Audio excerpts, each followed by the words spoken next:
l'acronyme NEET défini par la négative, ces jeunes sont ni, ni et ni, ce qui nous amène à traduire insidieusement qu'ils ne sont pas grand-chose, ou peut-être même qu'ils ne sont nulle part, voire invisibles, mais c'est un autre sujet. Et dans tous les cas, qu'ils sont désœuvrés et par conséquent précaires. Et en fait, c'est probablement là que se situe le nœud du problème, on va l'explorer. En pensant cela, on fait fausse route, et dans tous les cas, ça n'est pas si simple, parce que cet acronyme est à tout le moins réducteur et ne dit rien in fine de qui sont ces jeunes. On s'est dit que si nous, dans l'appréhension de cet indicateur, dans sa compréhension, on était un petit peu à côté, on le comprenait mal et on avait tendance à mal l'interpréter.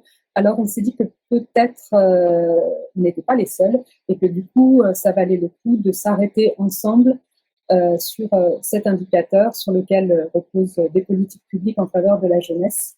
Et c'est pour ça qu'on se propose aujourd'hui de soulever la question avec vous et qu'on va le faire en compagnie donc, de Dominique Terré, qui est certains d'entre vous la connaissent, statisticienne à l'unité observation, études et statistiques de la DRJSS sur le site de Toulouse. Et nous écouterons ensuite Quentin Franco, qui est chargé d'études et d'enquêtes à la mission des enquêtes, données, études et statistiques, la MEDES, je pense que c'est comme ça qu'on le dit, oui, mon petit Quentin, à l'INGEP. Dominique va s'arrêter pour commencer sur l'indicateur à proprement parler. Comment le calcule-t-on? Pourquoi trouve-t-on des chiffres différents selon les publications? Comme je vous le disais, la question première qui s'est posée à nous et sur laquelle elle a donc travaillé. Quentin, dans un second temps, Quentin Franco nous expliquera qui sont ces NEET, quel est leur parcours de vie. Il a mis en évidence des familles, des profils de jeunes types qui permettent d'éclairer davantage qui ils sont, les difficultés auxquelles ils sont confrontés. Et cette approche permet une analyse plus fine, ce que l'indicateur NEET ne permet pas.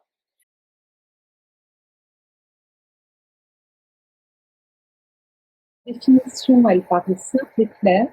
Mais quand on compare certaines statistiques sur les NEET, comme je disais à l'instant, certains écarts nous laissent interloquer. Vous allez donc nous mentionner quelques points de vigilance pour lire les statistiques sur les NEET. Et d'abord, est-ce que vous pouvez nous dire en quelques mots rapides sur quand et pourquoi cet indicateur apparaît, s'il vous plaît? Bonjour à tout le monde. Donc cet indicateur, en fait, il est apparu dans les années 90 au Royaume-Uni, à la faveur d'une évolution du régime de protection sociale. Et là, on s'est rendu compte que les jeunes qui étaient entre 16 et 18 ans et qui n'étaient plus scolarisés passaient complètement en dessous des radars parce qu'ils n'étaient pas non plus dans les statistiques du chômage qui, elles, démarraient à 18 ans. Du coup, ces jeunes-là, sur le moment, quand les questions se sont posées, ils ont été appelés statut zéro ou sans statut, ce qui était quand même une terminologie particulièrement péjorative. Et les chercheurs qui travaillaient sur ce sujet ont inventé le mot NEET pour remplacer ce côté négatif du statut zéro. Et ensuite aussi, on a trouvé que cet indicateur était intéressant pour compléter celui qu'on utilise traditionnellement, qui est le taux de chômage des jeunes, pour savoir où en sont les jeunes, et que ce taux de NEET pouvait permettre de faire avancer les choses pour savoir où ils en étaient sur le plan social comme sur le marché du travail. Voilà. Donc, on peut rappeler ce que c'est que le taux de chômage des jeunes, puisque là on est sur une population jeune, que ce soit les jeunes ou pas les jeunes d'ailleurs, c'est la même chose. Donc la différence entre le taux de chômage des jeunes et le taux de NEET, en ce qui concerne le taux de chômage des jeunes, c'est la division entre le nombre de jeunes au chômage par le nombre total de jeunes, de personnes inclus dans la population active. La population active, c'est les personnes en emploi plus les personnes au chômage. Donc ça, c'est le taux de chômage des jeunes. Quant au taux de NEET, c'est le nombre de NEET, mais bien évidemment, je vais donner des éléments plus précis pour savoir ce qu'on met là-dedans, divisé par l'ensemble des jeunes, quel que soit leur statut sur le plan du marché du travail, qu'ils soient actifs ou qu'ils ne soient pas actifs. Pourquoi on utilise ces taux? Alors, on utilise des taux qui sont, en l'occurrence ici, des pourcentages, puisqu'il y a au numérateur des personnes et au dénominateur des personnes. Et le fait d'utiliser des pourcentages, ça permet de pouvoir comparer entre elles des zones géographiques différentes et, en l'occurrence, des pays entre eux, puisque c'était l'objet quand ce taux de NEET est devenu un indicateur important. Les jeunes, alors qu'est-ce qu'on appelle jeunes aussi? Selon les cas, on va prendre des tranches d'âge qui vont être entre 15 et 24 ans ou entre 15 et 29 ans selon les statistiques qu'on prend. Mais ça, je dirais, en fait, il suffit de le préciser. C'est pas très compliqué.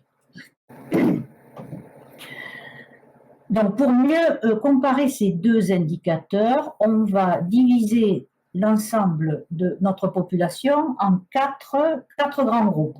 Le premier groupe, les personnes en emploi. Un deuxième groupe avec les personnes au chômage.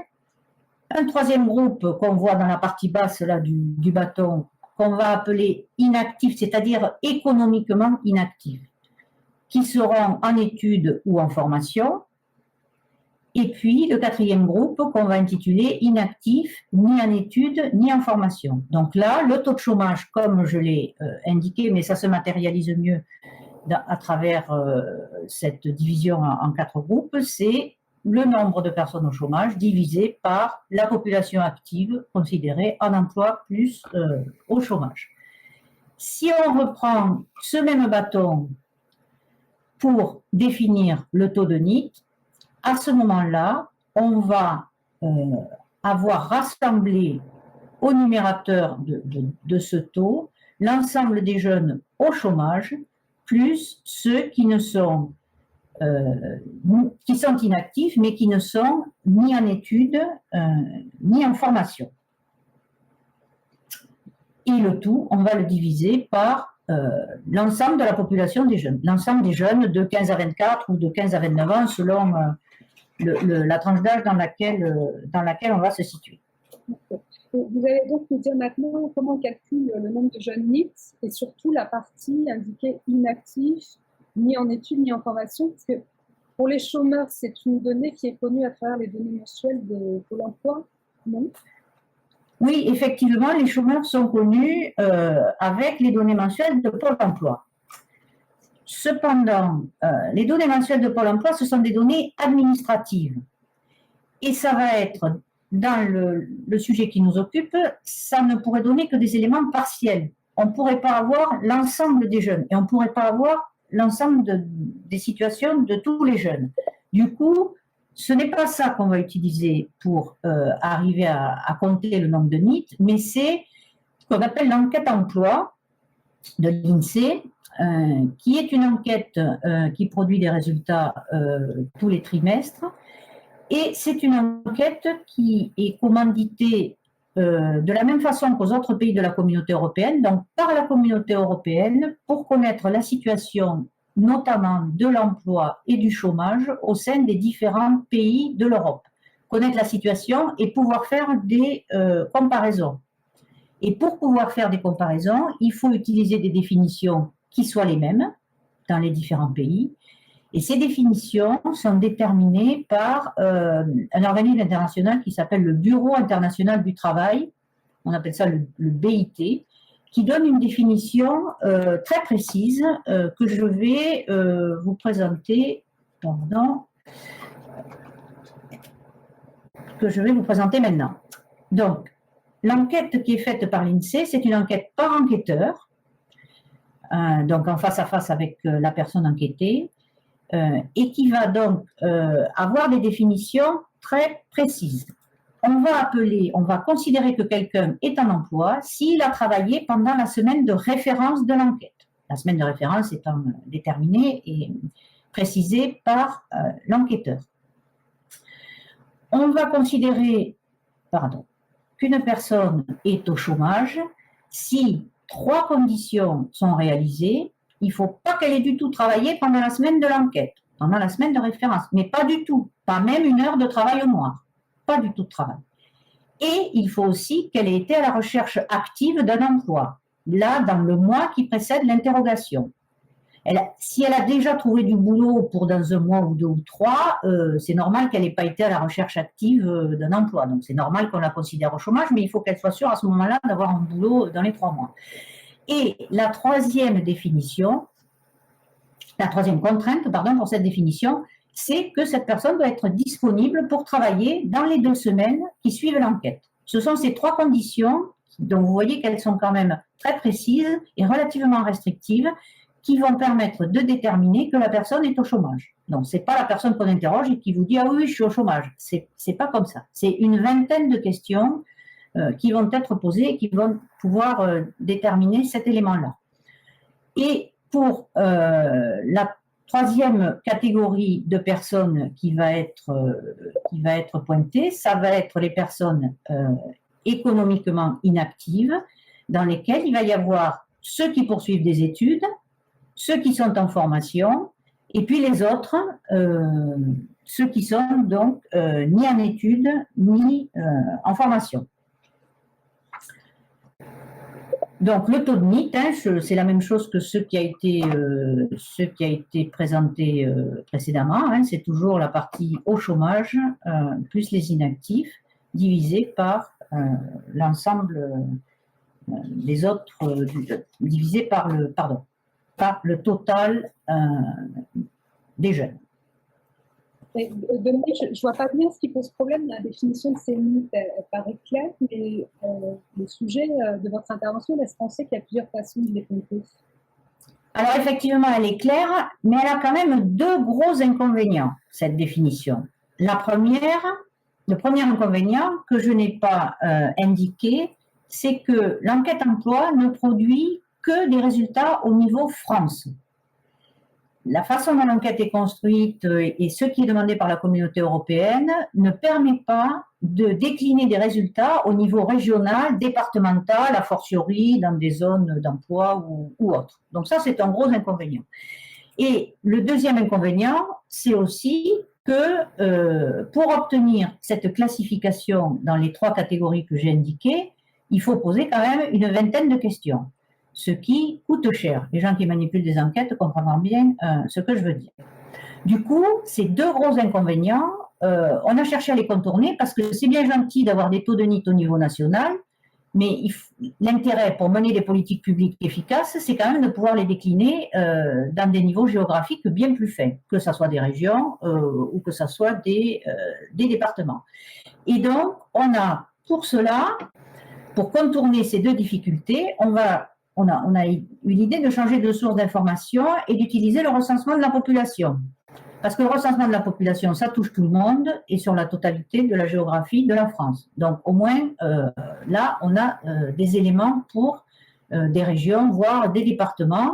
Et ce changement de source, on va voir ce que ça donne en sélectionnant des questions qui sont et les réponses qui sont dans le recensement de la population, qui permettent de se rapprocher de la définition qu'on a vue du BIT. Je dis bien se rapprocher, parce que comme ce n'est pas le même fonctionnement, évidemment, on ne va pas avoir strictement les mêmes définitions. Donc, dans le recensement de la population, je vous affiche là ce qu'on appelle, c'est une question qui figure dans ce qu'on appelle le bulletin individuel. Le bulletin individuel, c'est ce qui est rempli par chaque personne. Alors, sans doute, vous avez oublié ce que vous avez rempli. Si vous l'avez rempli à la main, ça avait cette allure-là. Si vous l'avez rempli sur Internet, évidemment, ce n'était pas tout à fait comme ça. Donc, première différence au niveau du recensement de la population, on n'est pas sur une semaine de référence comme dans l'enquête emploi, mais on est sur une position moyenne tout au long de l'année. Et c'est cette question numéro 11 là, qui s'intitule « Quelle est votre situation principale ?» qui va permettre déjà de sélectionner un certain nombre de personnes dans notre catégorie NEET. Alors, il y a 7 possibilités pour répondre, il faut en cocher qu'une seule, donc parmi emploi, apprentissage, études, chômage, retraite, femme ou homme au foyer ou autre situation. On n'a droit qu'à une seule réponse. Et ce que j'ai pointé avec des cercles noirs là, ce sont les réponses qui vont être utilisées, qui vont être considérées comme à prendre en compte pour compter les NEET. Alors, il y a aussi 2 autres questions dans le recensement de la population qui sont sur le fait que la personne travaille ou ne travaille pas, parce que des fois, elle a pu dire qu'elle était au chômage, et puis en fait, quand on lui demande si elle travaille actuellement, elle répond oui. Du coup, pour qu'elle soit vraiment dans les NEET, la partie chômeur des NEET, il ne faut pas qu'elle travaille. Et la dernière question sur le fait d'être à la recherche d'un emploi, ça, quelles que soient les réponses, on va retrouver des personnes dans les NEET parce que cette réponse, en fait, sert à distinguer ceux qui sont au chômage de ceux qui ne le sont pas. Mais l'ensemble sera quand même dans les NEET. Donc, voilà un petit peu ce qu'on prend au niveau des éléments du recensement de la population. Et donc, maintenant, on va voir ce que ça donne. Qu'est-ce que ça donne au niveau des résultats et quelles sont les différences éventuelles. Alors, j'ai appelé le taux d'une part, la partie version originale qui concerne ce qui concerne l'enquête emploi, et de l'autre côté, la méthode approchée qui donne des résultats avec les données du recensement de la population. Donc l'enquête emploi, alors je prends là, j'ai pris une tranche d'âge de 15 à 29 ans, j'ai pris une année 2015, et le résultat de l'enquête emploi, c'est 14,7% de taux de jeunes NEET. Si je vais du côté du recensement de la population, c'est bien pour avoir des résultats régionaux, et à ce moment-là, je regarde toujours sur la tranche 15-29, je calcule un résultat régional, mais ce qu'il ne faut surtout pas faire, c'est comparer le X% du taux de jeunes NEET là, au niveau régional avec le 14,7 que j'ai indiqué de l'autre côté. Ce qu'il faut faire, il faut recalculer en fait un taux France à partir des données du recensement de la population. Et à ce moment-là, on pourra comparer le X% de la région au taux France qu'on aura recalculé. Et ce taux France, quand on refait un calcul, sur la même année, sur la même tranche d'âge, on va trouver une donnée, un résultat particulièrement différent de celui de l'enquête emploi. Et donc, le taux va être de 20,4% quand l'enquête emploi indique un taux de 14,7%. Donc, l'écart est quand même conséquent. Et en fait, c'est surtout cet écart-là qui m'a particulièrement interrogée. Alors, au final, donc pour conclure, en fait, il faut être vigilant sur qu'est-ce qu'on utilise comme données quand on manipule la notion de NEET. Vigilant par rapport, évidemment, à la même année et aux mêmes tranches d'âge, parce que des fois, il y en a plusieurs. Mais il faut également se montrer curieux par rapport à la source d'information. Et si on a des résultats régionaux ou départementaux, c'est sûr que ça ne vient pas de l'enquête emploi. Donc, il ne faudra pas aller faire des comparaisons avec l'enquête emploi, qui, elle, ne donne des résultats que pour l'ensemble de la France. Et je suggère aussi, pour tenter de limiter les confusions dans l'esprit des lecteurs ou des auditeurs, d'éviter d'utiliser le mot NEET, l'acronyme NEET, quand on n'est pas dans la configuration de l'enquête emploi, et plutôt d'utiliser, je dirais, une expression du style jeune ni en emploi, ni scolarisé, ou bien quelque chose comme jeune inactif ou au chômage, mais qui a le côté, entre guillemets, Canada Dry, hein. Je ne sais pas si tout le monde comprend ça, ça avait le goût d'alcool, mais ce n'était pas de l'alcool. Voilà, donc pour essayer de faire comprendre qu'on n'est pas dans la définition stricte des NEET. Bon, voilà. J'espère que je n'ai pas été trop technique et que ça vous a permis de mieux comprendre ces aspects tout de même un peu ardus, je le conçois. Alors Dominique, on a reçu tout au long de votre intervention quelques questions auxquelles Quentin a répondu. Si vous en avez d'autres, on peut ouvrir une petite session de questions-réponses. Oui, alors Magali Flachet qui nous demande pour préciser pour préciser les propos de Dominique, dans les études INSEE, l'appellation NEET est spécifiquement réservée aux études réalisées à partir de l'enquête emploi. Je confirme, Dominique, en effet. Oui. C'est pas, je confirme dans le sens où Oui, oui, en effet, c'est bien de le repréciser, on en avait bien conscience, mais en effet, ce ne sont pas des publications INSEE sur lesquelles sont utilisés l'acronyme MIT dans une version un petit peu approximative. Clément Féoff, pardon si je n'ai pas votre nom, qui demande est-ce que le recensement est fiable pour calculer les mythes ou y a-t-il des biais? J'en profite pour remettre également la caméra, le micro de Quentin, puisqu'il a répondu aux autres questions, donc ne vous coupez pas la parole, mais soyez libre de répondre l'un ou l'autre. Je ne suis pas une spécialiste, moi, du recensement de la population. Donc, j'avoue que j'ai pas une réponse technique fiable, si j'ose dire, sur le sujet. Et Quentin, vous avez quelque chose à... Je ne saurais pas dire si on peut parler de biais, mais en fait, oui, voilà, comme l'a expliqué Dominique, c'est aussi que c'est rempli, en fait, les questionnaires du recensement. Donc, il n'y a pas l'enquêteur, comme pour l'enquête emploi, qui peut vraiment permettre de poser des questions précises qui s'assurent qu'on respecte bien la définition d'Eurostat, etc. Donc, en ce sens, il y a un biais, mais... c'est un calcul différent. C'est un calcul différent, c'est une autre façon de recueillir le même concept, quoi, la même notion, mais voilà. Avec l'enquête d'emploi qui est quand même plus précise de la définition standardisée qu'a présenté Dominique. Voilà. Merci. Nolwenn Rivière qui nous demande, je suis désolée, Nolwenn, pour les SC, je ne sais pas ce que ça veut dire, mais pas service civique. Merci. Pour les SC, cela pose question tout de même pour l'enquête France, car la loi précise qu'il ne peut être confondu avec un emploi ou un stage. Il peut donc y avoir des erreurs de renseignement. Par ailleurs, c'est un sujet que je connais un peu, c'est même ça sans cesse le cœur de mon poste, le service civique. Et effectivement, je me suis renseigné pour l'enquête emploi, le service civique est un emploi. Donc, normalement, les enquêteurs font en sorte que ces services civiques sont renseignés en emploi. Donc, il peut y avoir des erreurs. Effectivement, je pense qu'il y en a peut-être un peu plus dans le recensement pour le coup. Parce que dans le recensement, c'est auto-administré, le questionnaire.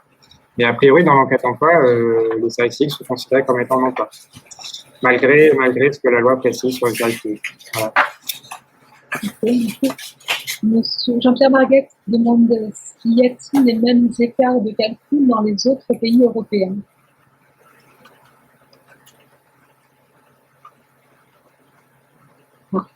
Moi, je ne saurais pas du tout dire ça. Enfin, en tout cas, ce qu'on peut vous répondre dans les comparaisons européennes, c'est que donc l'enquête emploi, elle a des équivalents européens partout en Europe, quoi. Et du coup, c'est la même définition qui est appliquée partout. Voilà, donc pour les comparaisons européennes, il faut clairement utiliser les enquêtes emploi, ça c'est sûr. Après, ce côté, ouais, je sais pas je sais pas trop comment fonctionne exactement le recensement dans les autres pays européens. Je peux pas vous dire s'il y a les mêmes écarts, quoi. D'accord. Je vous remercie. Est-ce que c'est bon pour vous? Est-ce que vous avez d'autres questions? Magali Flacher qui nous dit, en tant qu'INSEE, le taux de chômage officiel au sens du BIT est calculé à partir de l'enquête emploi, même si les questions du recensement s'améliorent pour se rapprocher du chômage au sens du BIT, le recensement n'est pas la source officielle pour déterminer le chômage. Voilà pour précision. Ok, donc on va passer à la présentation de Quentin Francoux. Merci Dominique.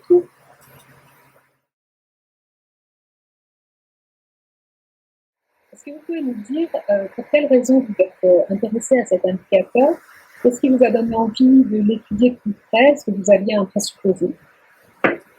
Alors, l'origine un peu du fait que j'ai envie de faire cette étude, c'est quand j'ai lu un rapport d'un économiste qui était en fait assez alarmiste sur la situation des NEET. c'était assez alarmiste parce que donc il parlait de jeunes qui n'étaient pas qualifiés, des jeunes qui parfois ne cherchaient pas d'emploi, puisque donc parmi les jeunes NEET, il y a à la fois des chômeurs et des inactifs hors études qui ne cherchent pas d'emploi. Et donc je trouvais que la vision, donc le rapport parlait de jeunes à la dérive, 1 million de jeunes à la dérive, etc. Et je trouvais que c'était peut-être un petit peu simpliste de parler de ça. Puisque finalement, on ne sait pas bien qu'est-ce que font ces jeunes, quoi. On sait ce qu'ils ne font pas. Ils ne sont ni en études ni en emploi. Mais parler de jeunes à la dérive seulement en fait sur ce critère-là m'a paru peut-être un peu exagéré. J'avais envie d'en savoir un peu plus sur qu'est-ce que font ces jeunes concrètement de leur journée. Et donc en fait, ma première idée, ça a été plutôt d'étudier l'enquête emploi du temps de l'INSEE. Pour savoir en fait vraiment semaine par semaine qu'est-ce que font les jeunes qui sont définis comme NEET par la statistique publique, quoi. Puisqu'on sait ce qu'ils ne font pas, c'était l'idée de comprendre qu'est-ce qu'ils font. Or, j'ai pas vraiment pu mener cette étude parce que dans l'enquête emploi, il n'y avait pas assez de personnes, en fait, de répondants qui correspondaient à la définition. Donc, l'enquête allait pas être fiable du tout. Enfin, comment dire, l'étude allait pas être fiable si je m'appuyais sur cette enquête. Et mais voilà, donc ça m'a permis en fait de m'intéresser beaucoup à la question des NEET. Et donc ma deuxième idée, c'était d'utiliser plutôt les ressources des jeunes et la situation sociale un peu détaillée, quoi, pour essayer de comprendre qui sont les NEET et quel est leur parcours. Et donc l'idée de s'intéresser aux ressources, c'était entre autres aussi de montrer que c'était des jeunes qui pouvaient avoir des ressources, et y compris en fait des ressources issues d'emplois précédents, le moment de l'enquête où ils sont définis comme NEET.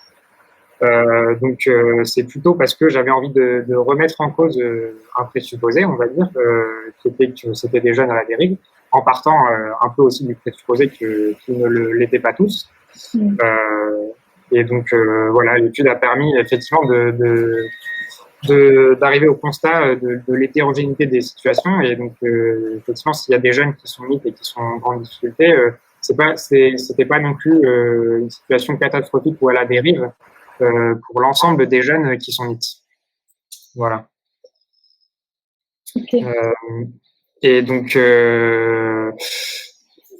voilà, cette hétérogénéité des NEET, elle a déjà été beaucoup étudiée par la littérature scientifique. Notamment, il y a eu un rapport de la Commission européenne, de Eurofound, qui étudiait déjà cette diversité. Cependant, donc c'était une enquête qui utilisait justement les enquêtes emploi dans toute l'Europe et avec une perspective de comparaison internationale. Cependant, alors je vous mets le lien de ce rapport-là dans le chat. Voilà, il est là. Cependant, ce rapport me paraissait déjà pas prendre en compte les ressources, et d'autre part, il y avait pas mal de choses qui me paraissaient pas tout à fait prises en compte et qui pourtant me paraissaient être importantes pour caractériser la situation des NEET. Et donc du coup, l'article là que je vais vous présenter, il tente de prendre en compte plus de choses, pardon. Donc les expériences professionnelles précédentes, le fait d'être sorti récemment des études ou non, donc récemment par rapport à la date de l'enquête dans laquelle on est défini comme NEET, le niveau de diplôme également, les projets de reprise d'études et d'autres choses encore. Je vous spoil pas tout, je vous divulgage pas tout. Voilà. Ok. Vous avez utilisé pour cette étude, comme vous le disiez, l'enquête nationale sur les ressources des jeunes menée par la DRACS et l'INSEE en 2014, donc ENRJ 2014. Pourquoi cette enquête par ailleurs, le champ de l'enquête porte sur les jeunes de 18-24. Est-ce que vous pourrez nous dire aussi pourquoi cette tranche d'âge ?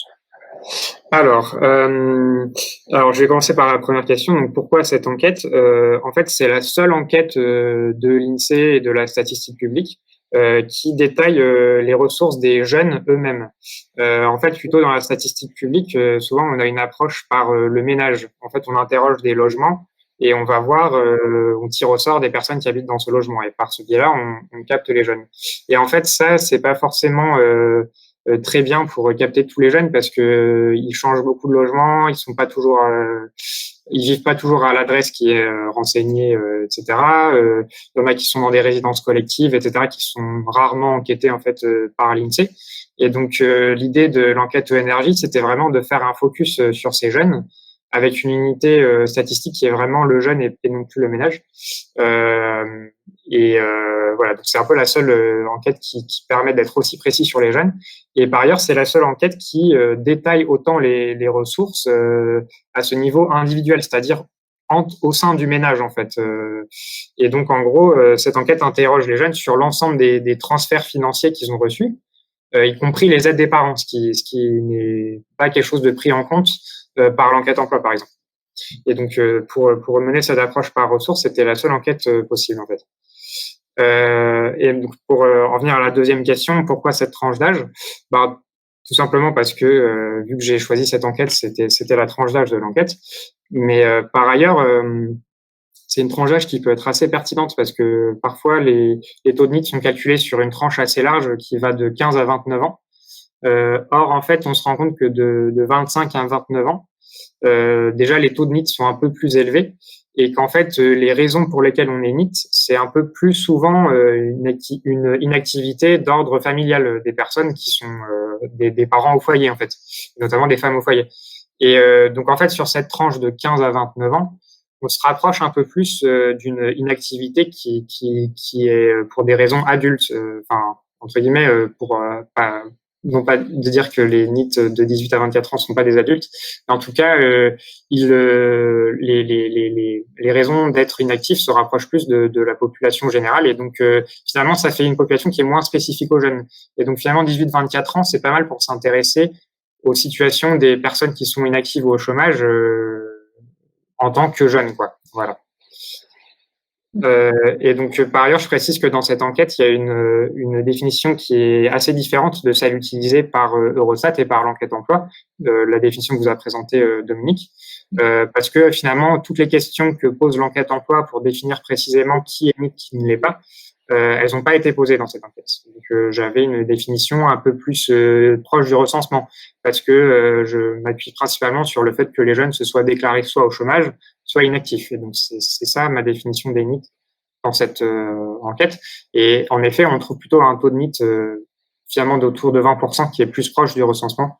Et donc, en ce sens, mon enquête utilise plus cette définition relativement imprécise, mais voilà, c'est les limites des sources disponibles. Voilà. D'accord. Vous avez utilisé une méthode de classification statistique pour catégoriser les NEET. Est-ce que vous pouvez nous expliquer pourquoi vous avez utilisé cette méthode? Alors, l'intérêt de définir ces catégories? Ouais, ça marche. C'est une méthode de classification en fait qui permet de réduire un peu la complexité des variables. Donc, comme je vous l'ai dit, j'ai essayé de prendre en compte beaucoup de variables. Et en fait, pour faire une synthèse de tout ça, il y a une méthode statistique qui permet d'établir des catégories. Et justement, les NEET sont dans une grande diversité vis-à-vis de beaucoup de variables. Donc, par exemple, vis-à-vis de l'emploi, au sein même des NEET, il suffit pas juste de dire qu'ils ne sont pas en emploi. Il faut prendre en compte en fait qu'au sein des NEET, il y a des personnes qui ont eu des emplois précédents, d'autres pas. Et s'ils en ont eu, il faut savoir de quel type, quand est-ce que c'était le dernier emploi, etc. Tout ça, c'est des choses qui ont une influence assez forte sur la situation des NEET. Il faut aussi prendre en compte le fait qu'ils soient en recherche d'emploi ou non. Et par ailleurs, également vis-à-vis des études, il suffit pas de dire que les NEET ne sont pas en études, il faut pouvoir en fait détailler quand est-ce qu'ils ont arrêté leurs études, à quel niveau de diplôme ils se sont arrêtés, est-ce que ça a été plutôt un décrochage ou typiquement s'arrêter en décrochage scolaire dans le niveau secondaire, c'est pas du tout pareil que d'être NEET, mais d'avoir un master 2 en poche, quoi. Donc il faut aussi pouvoir détailler si les jeunes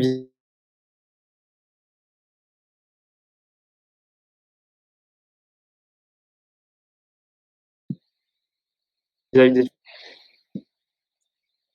Alors, on a un petit ouais, vous m'avez perdu. Oui. Vous m'entendez? Bon, désolé, ça saute de temps en temps. Ouais. Là, c'est bon. Désolé. Bon, super. Voilà, donc tout ça, c'est un ensemble de variables qu'il faut pouvoir prendre en compte dans leur diversité. Et donc, ça nous fait un grand nombre de critères qu'il faut pouvoir synthétiser, parce que toutes ces choses-là ont des corrélations entre elles, et donc on peut en fait se permettre de synthétiser un peu l'ensemble de cette diversité. Et donc, la classification, elle permet de constituer des groupes qui soient le plus possible différents les uns des autres et le plus au sein des groupes le plus homogènes du point de vue de toutes les variables qu'on prend en compte. Mais cependant, il faut aussi se rendre compte que chaque groupe contient encore un peu de diversité en son sein. Donc c'est une manière en fait de réduire la diversité, mais on peut jamais être comment dire, décrire la totalité des situations selon toutes les variables. Voilà. Vous pouvez nous présenter du coup les résultats de votre enquête, les différentes catégories, nous les détailler davantage? Ça marche. Là.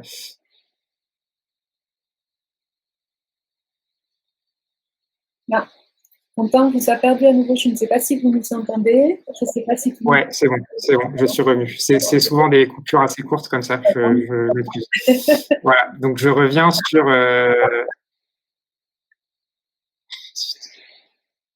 On vous entend, Quentin, on vous voit. C'est bon? Super. Oui. Je coupe le son pour alléger. Ok.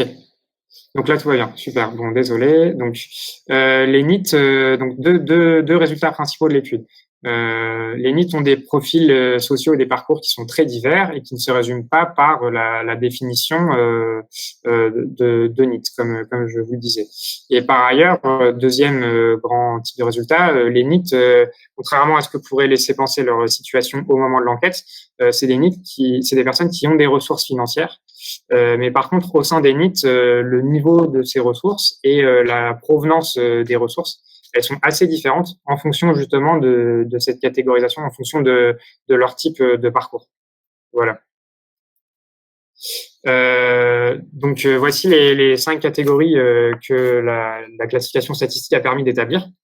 Donc la première catégorie qu'on a, donc elles sont un peu rangées par ordre de niveau de diplôme et est-ce que ça va bien pour eux ou pas. Donc la première catégorie pour laquelle ça va plutôt bien, c'est des personnes qui en fait ont jusqu'à assez récemment été en études et qui étaient donc ils sont nouvellement diplômés du supérieur et en recherche d'emploi. Donc c'est des personnes qui représentent 16% de l'ensemble des NEET au sein de l'enquête. Deuxième catégorie, des bacheliers en recherche de petits boulots et en attente de reprise d'études. Cette catégorie qui représente 19%. Ensuite, on a une catégorie de parents au foyer qui sont éloignés du marché du travail, qui représente 14% des NEET interrogés.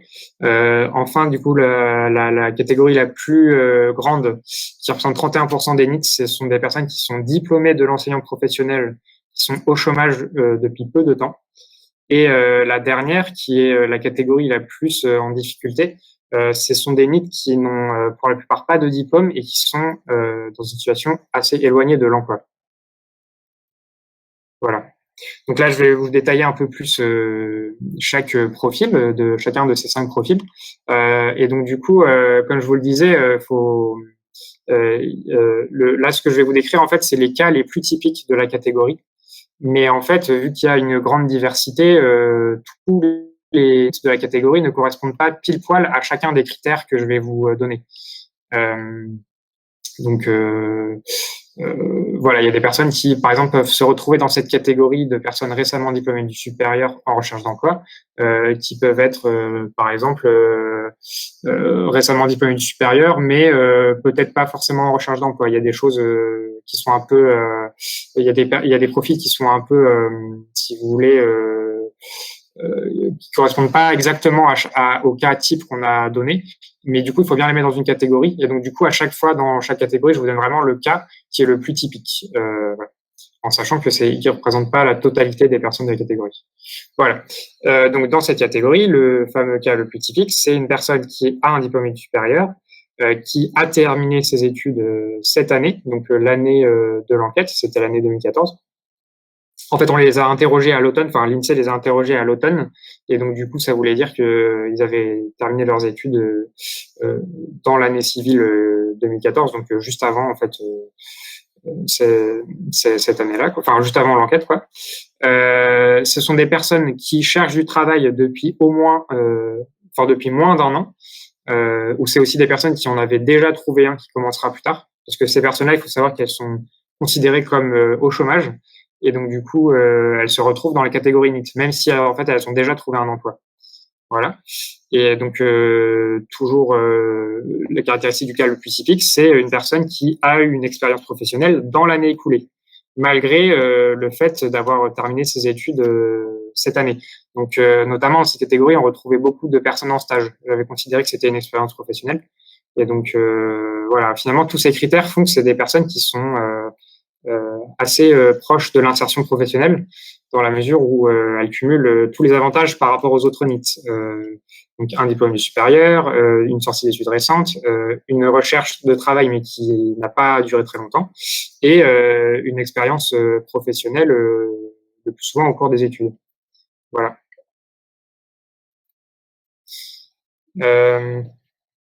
Du coup, la deuxième catégorie, qui est celle des bacheliers en recherche de petits boulots et en attente de reprise d'études. Dans cette catégorie, le cas le plus typique, c'est celui d'une personne qui a le baccalauréat comme plus haut diplôme. C'est une personne qui envisage de reprendre des études, et le plus souvent, c'est dès l'année suivante, dès l'année qui suit l'enquête. Et ce sont des personnes qui cherchent du travail depuis moins d'un an. Ou encore une fois, même précaution, ce sont aussi des personnes qui peuvent en avoir déjà trouvé un. Voilà.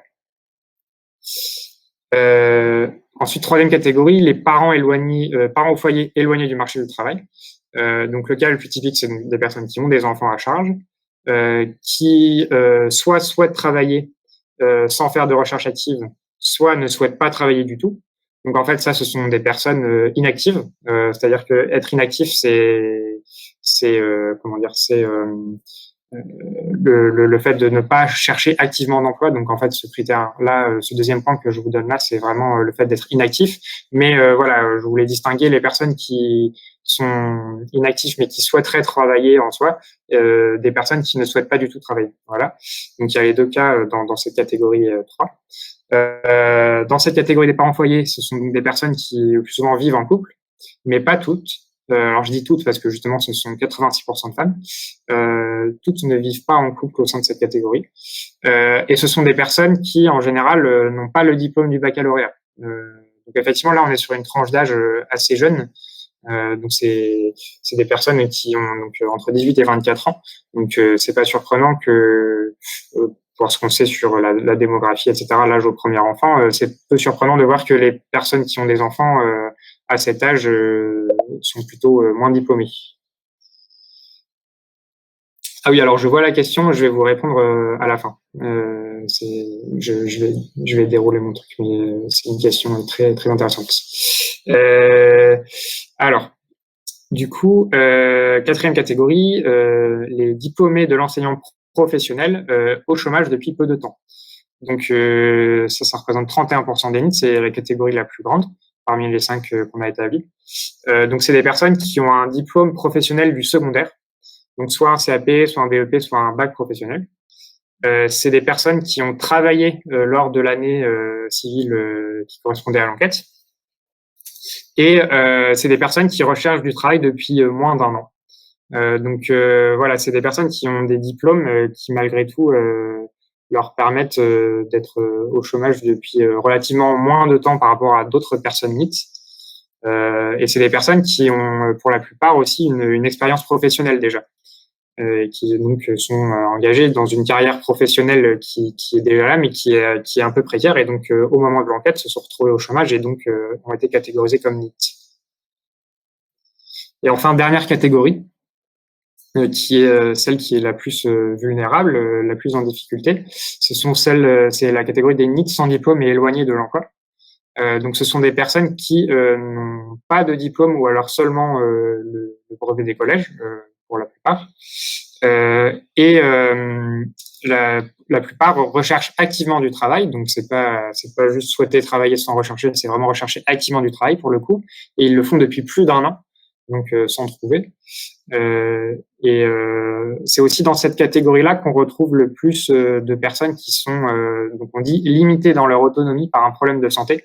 En fait, ça, c'est un peu la formule consacrée dans la statistique publique pour parler des personnes qui sont en situation de handicap. Donc, c'est pas la majorité des NEET de cette catégorie qui sont en situation de handicap. Pour autant, la quasi-totalité des personnes, non pas la quasi-totalité, il y a une forte surreprésentation des personnes en situation de handicap au sein de cette catégorie. Voilà. Et donc, voilà, finalement, ces NEET les plus vulnérables représentent 20% des NEET, d'après notre étude. Voilà.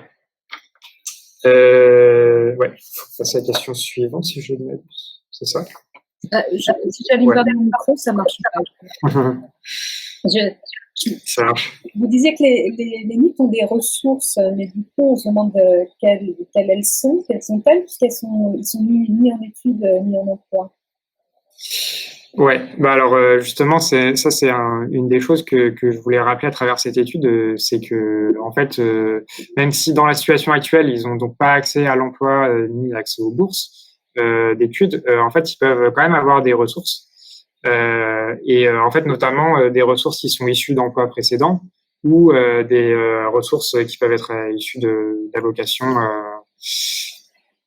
En fait d'aide sociale quoi, mais aussi les transferts monétaires des parents. Donc il y a ces trois types de ressources: les aides des parents, les aides sociales. Donc aide sociale, c'est tout confondu, hein, y compris chômage, mais aussi des choses qui sont plus le RSA, etc. Le RSA, donc c'est plus pour les parents, mais il y a toute une série de dispositifs qui permettent aux jeunes, même en dessous de 25 ans, d'avoir accès à des aides sociales. Et par ailleurs, les revenus du travail. Alors, comment est-ce que je fais pour dire qu'il y a des revenus du travail? En fait, on prend les revenus de l'ensemble de l'année civile 2014. Alors, pour rappel, comme je vous disais tout à l'heure, l'enquête a eu lieu à l'automne.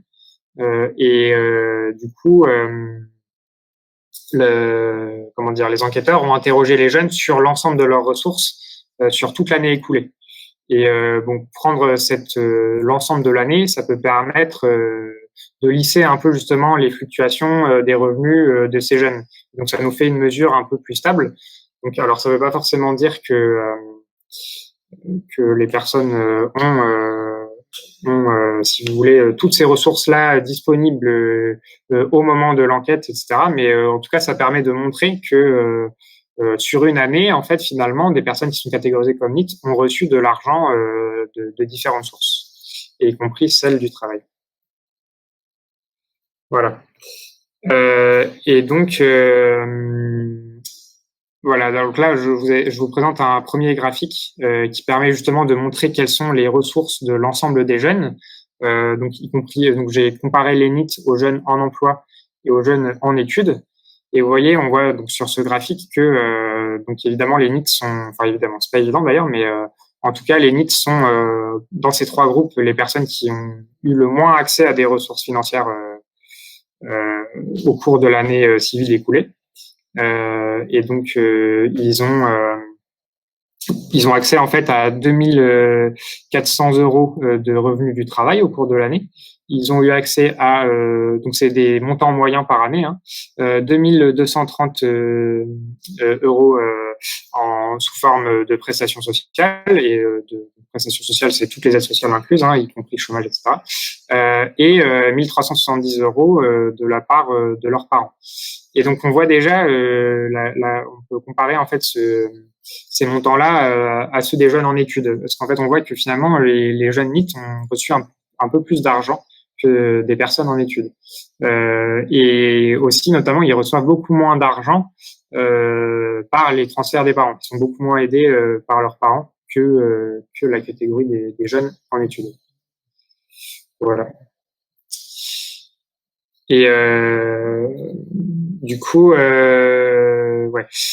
même au sein des NEET, en fait, il y a une grande diversité de ces ressources, à la fois dans les montants, Donc, voilà, je vous ai présenté des montants moyens en fait pour l'ensemble des NEET, mais comme je vous le disais, c'est une catégorie qui est très diverse. Et donc, justement, les montants de chacune de ces sources vont être très différents en fonction du type de NEET, y compris dans le montant global, si vous voulez, de ressources disponibles pour chaque catégorie de NEET. Alors Dominique répond, ouais, ok. Voilà.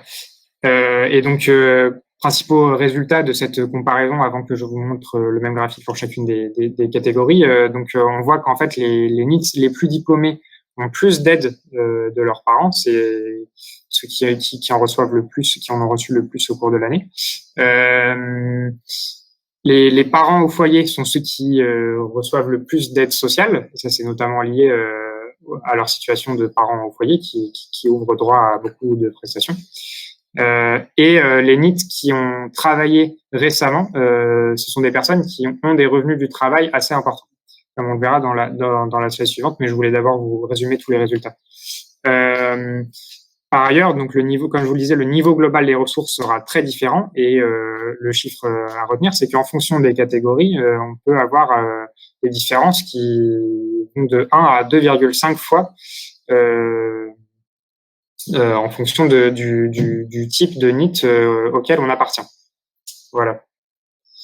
Donc voici le tableau là, donc des ressources détaillées pour chacune des catégories. On voit du coup un peu le résultat que je vous donnais, c'est-à-dire que les aides des parents sont très élevées pour les personnes, les catégories 1 notamment, et dans une moindre mesure la catégorie 2. C'est des catégories qui du coup étaient récemment en études, et donc c'est des personnes qui reçoivent beaucoup d'aide de leurs parents. Sont les deux groupes qui reçoivent le plus d'aide de leurs parents, malgré le fait justement qu'ils soient plutôt les moins en difficulté vis-à-vis du marché du travail. Par ailleurs, comme je vous le disais, il y a deux catégories qui reçoivent beaucoup de revenus du travail. Donc c'est la catégorie 1 et la catégorie 4. Et donc la catégorie 1, comme je vous le disais, c'est une catégorie qui souvent a déjà une expérience professionnelle, parfois en stage. Et donc c'est des personnes qui ont eu aussi accès à des revenus du travail assez importants, en fait même les plus importants de toute catégorie confondue. Et encore une fois, un peu malgré le fait qu'ils sont NEET et malgré le fait que pour le coup c'est une catégorie NEET assez aisée par rapport aux autres. Par ailleurs, on voit que la catégorie 4 a malgré tout accès à des revenus du travail. Encore une fois, malgré le fait qu'ils ont entre guillemets que un diplôme professionnel, et voilà. Donc ça, c'est le résultat en fait de cette carrière un peu précaire qui a été engagée par eux avant l'enquête. Donc voilà, c'est des personnes qui finalement plus de la moitié de leur revenu provient de revenus du travail. Voilà. Ok. Du coup, moi, et oui, alors juste, pardon, j'ai oublié un point. Juste, je voulais préciser effectivement que du coup, la dernière catégorie, on voit que c'est une catégorie qui a accès à beaucoup moins de ressources par rapport à toutes les autres. 2800 € seulement de transferts financiers à leur destination. Et c'est aussi une des catégories qui est la moins aidée par leurs parents. Un peu malgré ces difficultés. Et ça se comprend parce que en général, j'ai calculé en fait les revenus médians des parents de chacun des catégories. Et en fait, c'est aussi des NEET dont les parents sont assez peu aisés financièrement. Donc c'est aussi pour ça qu'ils ont peu de revenus.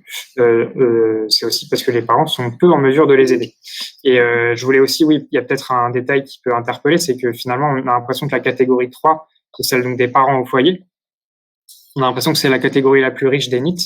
Mais en fait, ça, c'est un résultat qu'il faut vraiment nuancer parce que, donc, vous voyez, comme vous le voyez, c'est beaucoup des prestations sociales et donc, comme je vous le disais, beaucoup lié à la parenté. Par contre, faut pas en déduire que c'est une catégorie la plus riche parce que, donc, d'une part, il faut qu'ils puissent, ces prestations sont destinées à aider le fait d'avoir un enfant à charge, ce qui a un coût financier tout à fait non négligeable. Et par ailleurs, c'est aussi des personnes qui vivent plus souvent, voilà, très bonne question. Justement, ce sont des personnes qui vivent beaucoup plus souvent que les autres NEET sans leurs parents. Ils vivent parfois en couple, mais parfois seuls.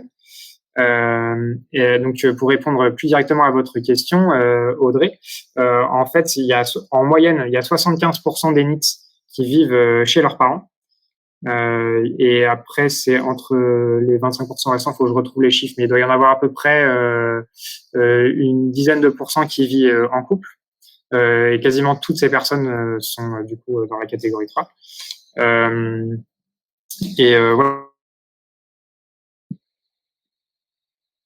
Une micro-coupure de Quentin. J'en profite pour préciser, pour ceux qui n'auraient pas vu la remarque, enfin l'ajout d'informations de Geoffrey Lefebvre il y a une petite vingtaine de minutes, qui travaille également pour l'INSHEP, il précisait que le NRJ avait interrogé non seulement les jeunes, mais aussi leurs parents, et que cela avait permis de rendre plus robuste la mesure des ressources du jeune, notamment les transferts parents-jeunes. Alors, quelle est la proportion de NEET invisibles? Je vais commencer par celle-ci. Alors, je vais vous renvoyer à une étude de la DARES qui s'est intéressée un peu plus spécifiquement à cette question. Donc, la DARES, je ne sais pas si tout le monde connaît, mais c'est le service statistique ministériel du ministère du Travail. La voilà, l'étude. J'envoie en réponse à votre question, Franck Micot. Voilà. Et donc, je ne sais pas si tout le monde est familier avec cette notion de NEET invisible. En fait, ça veut dire que c'est des personnes qui ne sont pas en contact avec le service public de l'emploi. C'est des personnes qui, en fait, ne sont pour le coup sous aucun radar. C'est des jeunes qui ne sont pas suivis ni par le Pôle emploi, ni par les missions locales, ni par un quelconque organisme chargé de l'insertion, en fait. Voilà. Et donc la proportion qu'on peut voir dans cette étude, c'est donc 63% des jeunes NEET sont en contact avec le service public de l'emploi, donc par différence, ça nous fait donc 37% des NEET qui sont dits invisibles. Voilà. Et justement, en fait, l'étude de la DARES, sauf erreur de ma part, reprend pas totalement cette notion. Ils ont essayé de la préciser justement en disant en contact avec le service public de l'emploi, ce qui est quelque chose déjà un peu moins stigmatisant. Et finalement un peu plus précis sur qu'est-ce qu'on entend par là. Et cette enquête de la DARES, elle était plutôt intéressante parce que en fait, on voyait qu'il y avait des NEET invisibles à la fois parce qu'ils étaient très éloignés de l'emploi et d'autres qui n'étaient pas en contact avec le service public de l'emploi parce qu'ils n'en avaient pas besoin, en fait. Quand on s'intéresse à la catégorie 1, par exemple, des NEET qu'il y a dans l'étude qu'on a faite à l'INJEP, en fait, on se rend compte que c'est des personnes qui sont invisibles, donc pas en contact avec le service public de l'emploi, mais aussi peut-être tout simplement parce qu'ils n'en ont pas besoin. Voilà. Et alors, du coup, même réponse Muriel Garcia, je prends votre question. Sauf si, Monsieur Micot, vous aviez, je sais pas, vous aviez une question additionnelle par rapport à ce que je vous ai raconté. Ça n'a pas l'air. Ok. Ouais, ok, c'est super. Donc, je prends la question suivante. Donc, à ce jour, combien y a-t-il de NEET? Justement, l'enquête de la DARES permet de répondre à cette question. En fait, c'est le premier chiffre du chapeau. Donc, pour 2018, donc là, c'est 16-25 ans. On est à près d'1 million de NEET. Voilà. Situation de handicap incorpore les jeunes avec des problèmes de santé psychologique. Alors, c'était pas tout à fait ça la définition en fait. Je vous retrouve la question, mais c'est quelque chose comme êtes-vous limité dans votre autonomie par un problème de santé? C'est ça la question qu'on a posée en fait. Donc, il n'y a pas, si vous voulez, de référence particulière à la santé psychologique. Par contre, probablement qu'une personne en situation de handicap psychologique va répondre en effet qu'elle est limitée par un problème de santé, quoi. Voilà. Alors du coup, Dominique a répondu pour cette question-là. Et oui, malheureusement, c'est une enquête nationale et c'est un peu comme l'enquête emploi, c'est-à-dire qu'on ne peut pas trop descendre en fait au niveau régional. Les enquêtes de l'INSEE souvent ne permettent pas vraiment cette représentativité au niveau régional. Est-ce qu'il est pris en compte dans l'étude qu'un jeune identifié NEET à un instant T a bénéficié d'aide à un moment précis de l'année et donc dans une période où précisément il n'était plus NEET? Stagiaire, ok, ou garantie jeune. Alors, du coup, garantie jeune, pour moi, c'est plutôt compté parmi les NEET, sauf erreur de ma part. Mais pour répondre à la question, hormis ce détail, oui, clairement, en fait, l'étude, elle prend en compte l'ensemble des ressources qui ont été perçues dans l'année, y compris donc des aides sociales, etc., qui auraient pu avoir lieu à un moment où il n'était pas NEET. Et en fait, c'était aussi pour ça en fait que je voulais faire cette étude sur l'ensemble des revenus. C'est que en fait, quand on donne un chiffre de NEET, voilà, il y a 1 million de NEET, et qu'on ne sait pas vraiment depuis combien de temps ils le sont. On a l'impression que c'est des jeunes effectivement un peu à la dérive, mais en fait, on peut se rendre compte que un peu plus tôt dans l'année, ils avaient des ressources, quoi. Donc c'est pas pour dire que c'est tout rose, c'est juste pour dire que c'est pas forcément des jeunes qui sont totalement dénués de ressources. Voilà. D'accord, ok. Merci pour la précision. Donc un GJ doit être NEET à l'entrée et n'est plus NEET une fois qu'il est en GJ. Ok. Alors, moi, j'ai une petite question, moi aussi, à cet indicateur. Est-ce que du coup, il est pertinent? Alors, c'est un peu compliqué comme question parce que effectivement, j'arrête pas de dire que c'est très divers au sein des NEET, etc. Et donc, effectivement, on se demande à quoi ça sert. Du coup, la réponse que j'aurais envie de vous faire, c'est que en fait, quand on cherche pourquoi cet indicateur s'est développé, c'est qu'on cherche à savoir combien il y a de jeunes qui sont en difficulté, qui sont vulnérables, qui sont éloignés de l'emploi et qui doivent être aidés en fait par un peu le service public. C'est un peu ça, finalement, ce qu'on essaie d'approcher avec la notion de NEET. Et on peut résumer cette notion par celle de NEET, du coup, de vulnérabilité en fait. Et à mon sens, du coup, l'indicateur de NEET, il est intéressant parce que c'est une condition un peu nécessaire pour être NEET. Enfin, c'est un indice assez important pour dire qu'une personne est justement dans une situation de vulnérabilité en fait. Mais par contre, c'est nécessaire, mais c'est pas suffisant, quoi. Parce que en fait, si on a dit que ça, il y a aussi des jeunes qui sont pas forcément dans une situation de grande difficulté. Et donc, disons que c'est un indice en fait à prendre en compte, mais peut-être on gagnerait à affiner cet indicateur en faisant des sous-catégories de NEET, quoi. Par exemple, des NEET de longue durée, ça c'est quelque chose qui pourrait être pertinent parce que une fois qu'une personne est NEET depuis 1 an, là on peut se dire qu'effectivement il y a un souci, quoi. On pourrait aussi prendre des NEET qui sont sans diplôme. Voilà, ce qui est un peu finalement la notion de décrocheur, ça reprend un peu la notion de décrocheur. Mais voilà, l'idée, un peu le message de l'application, c'est de dire que attention, tous les NEET ne sont pas vulnérables, quoi. Par contre, des NEET le sont. Et du coup, voilà, c'est ce que je vous ai écrit dans la slide un peu de conclusion, c'est certains NEET sont effectivement dans une situation difficile, à la fois donc sur le marché du travail, par exemple, dans la catégorie 5, là, c'est des personnes qui, on voit bien, cumulent un peu les difficultés vis-à-vis du marché du travail. Et par ailleurs, c'est aussi des personnes qui sont dans une situation financière difficile. Et donc, c'est aussi des personnes, ce sont pour le coup vraiment des personnes qui correspondent à l'image qu'on a quand on parle de NEET, en fait. Voilà. Mais tous ne sont pas dans ce cas. Voilà. Donc, un indicateur nécessaire, mais pas suffisant. C'est pour résumer la réponse à la question. À bientôt donc pour une nouvelle conférence. Je vous remercie infiniment d'avoir été là. Merci Dominique. Merci Quentin. Merci à vous. Au revoir.